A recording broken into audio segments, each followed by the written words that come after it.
সাদির খাওন তো গরুর মাংস, মুরগির মাংস, কাচ্চির মাংস, কাচ্চি, রানি, সবজি, বুটের ডাল, মুগের ডাল। আর যদি স্পেশাল খাওয়ান খাইতে চান, ধরেন হরিণের মাংস, তাহলে সুন্দরবনে জামগা, এরপরে হরিণটা আইনা কাট করে কেটে খেয়ে দিব।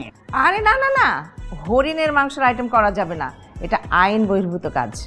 এটা আমার বিয়া, আমার 14 গোষ্ঠীর বিয়া লাগে নাই যে সব কিছু এনে খাওয়াইতে হবে। শুধু গরুর কাচ্চি হবে, ব্যাস ঝামেলা শেষ। এই ফাহিম, রোস্ট কিন্তু করতে হবে, নাহলে কিন্তু মান সম্মান থাকবে না। আচ্ছা ঠিক আছে, অল্প করে রোজ থাকবে। আমি একটা কথা কই, একমাত্র আলোচনা সমালোচনা হয় বিয়া শাদীর মধ্যে খাবার দাবার নিয়ে। খাবার দাবারের কোনো ছাড়ই দেওয়া যাবে না। রোস্ট, কাচ্চি, পাক্কি সব হবে। পাখিটা আবার কি? বুঝবা না, স্বরচিত আইটেম। আর টিকিয়া থাকবে না ভাইয়া? টিকা পিকা থাকবে না, টিকা খেলে ক্যান্সার হয়। আরে কি বলছিস এসব?